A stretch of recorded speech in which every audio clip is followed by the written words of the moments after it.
Selamat pagi, selamat siang, selamat sore, selamat malam mahasiswa sekalian. Pada kali ini kita akan berjumpa kembali pada mata kuliah kita, yaitu mata kuliah metode penelitian. Adapun materi yang akan saya sampaikan di sini adalah tentang realita, fakta, dan data.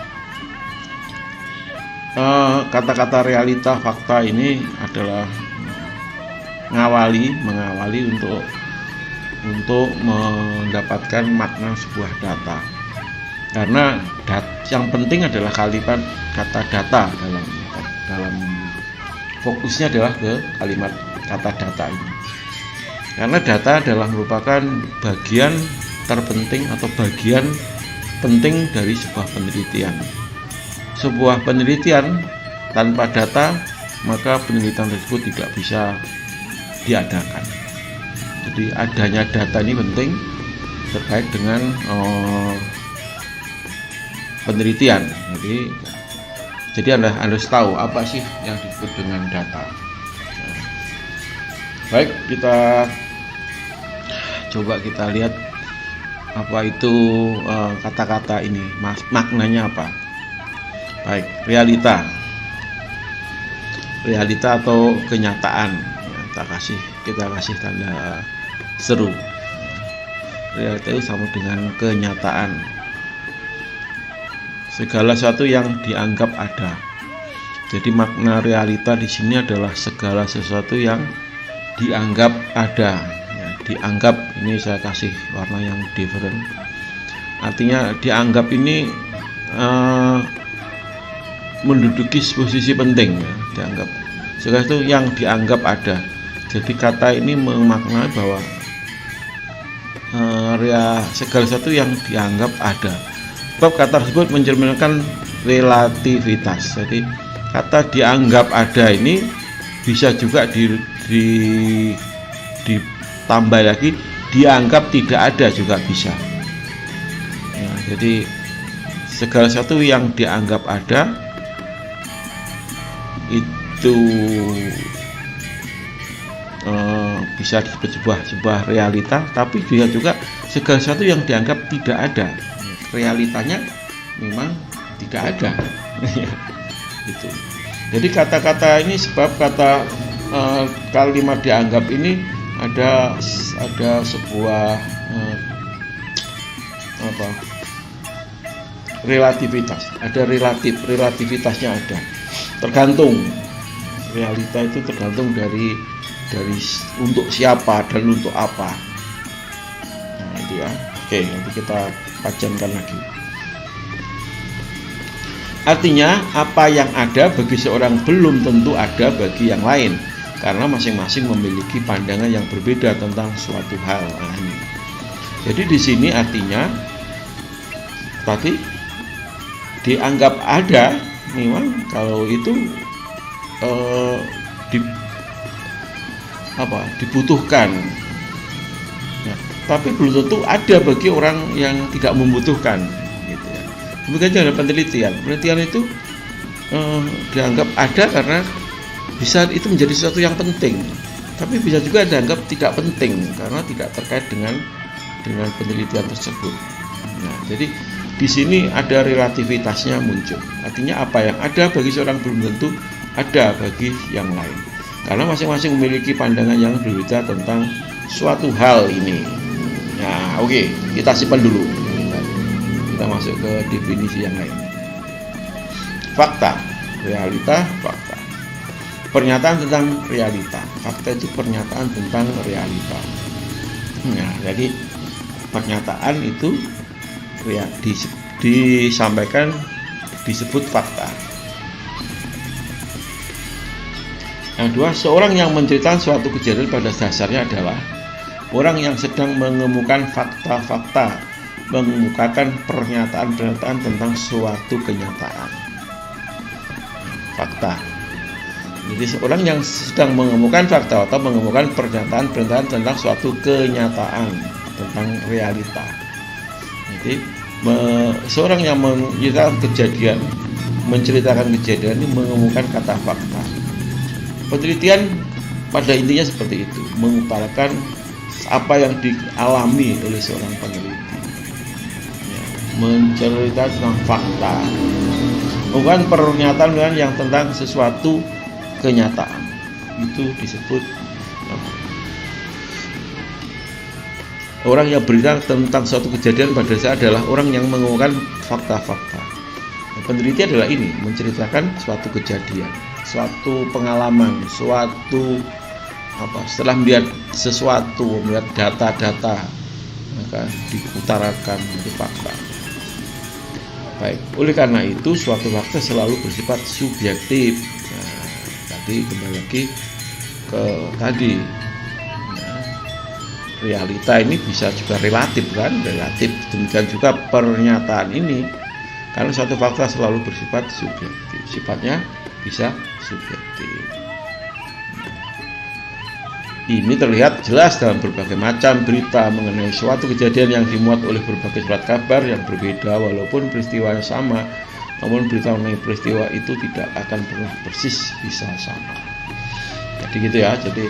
Jadi ibarat kalau Anda melihat sebuah misalkan ini strapless ini, kalau dari samping bentuknya memanjang, dari sini bentuknya pendek, terus ada seperti mulut kalau dari sini. Nah, itulah hakikat dari sebuah pengetahuan. Jadi, pengetahuan itu bisa realita bagi seseorang, namun bisa juga tidak realita karena sifatnya yang ambigu tadi. Ya, fakta demikian juga, sesuatu yang sifatnya pernyataan tadi, karena melihat dari samping bentuknya sini, dari sini bentuknya ini berbeda-beda. Nah, artinya subjektivitasnya fakta itu masih menurut seseorang faktanya seperti ini, tapi belum tentu fakta itu sama dengan maksud seseorang yang lain. Nah, gitu ya. Nah, realita, fakta seperti itu, sifatnya masih subjektif.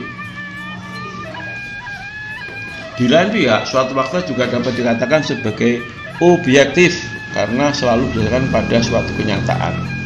Ya.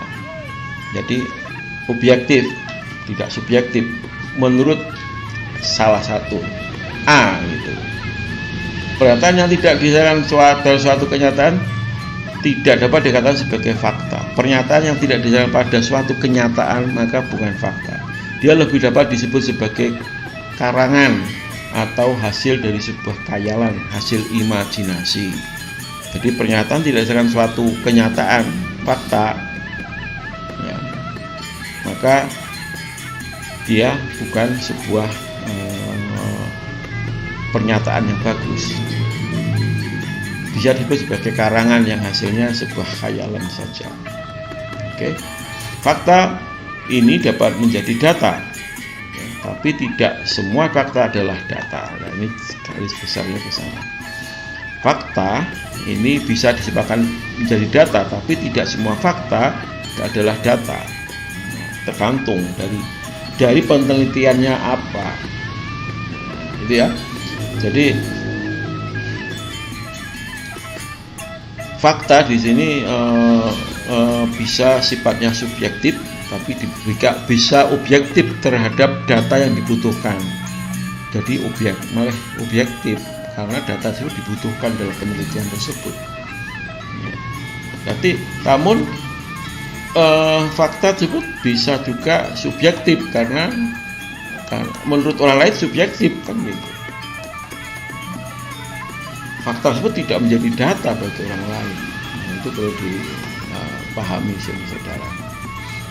Ya, jadi realita itu sifatnya ambigu tadi, fakta itu juga objektif. Nah, sekarang apa sih terus data? Data itu apa? Yang jelas dalam penelitian data ini sangat diperlukan. Tanpa data maka penelitian tidak dapat dikatakan tidak sah, tidak sahih. Datanya minim berarti ya kesahihan dari sebuah penelitian menjadi minim. Bagaimana mengambil datanya juga mempengaruhi. metode pengambilan data mempengaruhi hasil sebuah penelitian. Ini penting, data itu penting. Karena tadi bisa objektif dan subjektif tadi. Bisa saja dalam uji hasil penelitian datanya bisa dibongkar, bisa juga menjadi sesuatu yang tidak bermakna karena datanya ternyata tidak relevan dengan penelitian. Nah, ini menjadi sebuah permasalahan sendiri dalam sebuah penelitian. Baik. Fakta yang relevan, data adalah fakta yang relevan yang berkaitan secara logis dengan masalah yang ingin dijawab atau masalah penelitian dan dengan kerangka teori atau paradigma yang digunakan untuk menjawab masalah tersebut. Jadi data harus berkaitan secara logis, harus relevan. Fakta yang relevan ya, itu adalah data relevan dengan penelitiannya, relevan dengan tujuan penelitian, relevan dengan itu baru data yang sahih. Ya. Kalau membuat penelitian tentang proporsi, kalau datanya berupa ukuran, perbandingan, mengambil data berupa ukuran, maka itu menjadi sesuatu yang sahih. Itu ya. Jadi data hati-hati. Jadi ini sulit ya menentukan data yang diambil itu menjadi sebuah dalam sebuah proposal penelitian bisa juga tidak sah ya, tidak oke karena datanya caranya ngambil keliru. Itu mengambilnya data keliru menjadi penelitian itu tidak sahih. Jadi data adalah fakta yang telah dipilih, diseleksi berdasarkan atas relevansi dengan penelitiannya. Ini ya, fakta yang telah dipilih, diseleksi berdasarkan atas relevansinya. Relevansi itu dengan penelitiannya. Apa? Relevan dengan penelitiannya. Nah, ini penting. Jadi data itu harus relevan, fakta, kenyataan walaupun banyak hal, namun ya fakta itu kan tadi subjektif ya, bisa macam-macam. Fakta menurut A belum tentu menjadi fakta, tapi menurut sebuah penelitian menjadi sebuah fakta. Itu fakta dapat menjadi data, tapi tidak semua fakta adalah data. Nah, ini ya, fakta dapat menjadi data, tapi tidak semua fakta adalah data. Tadi subjektivitas dari sebuah fakta. Gitu ya. Jadi ini pemahaman tentang data. Ini salah satu yang harus didapatkan dalam sebuah penelitian adalah cari atau mendapat sebuah data. Ya, mungkin gitu pertemuan kali ini ya, kita akhiri. Selamat atau ada masih ya? Oh, udah nggak ada. Jadi selamat pagi, selamat siang, selamat sore, dan selamat malam mahasiswa sekalian. Sampai jumpa lagi pada pertemuan yang akan datang. Sehat selalu.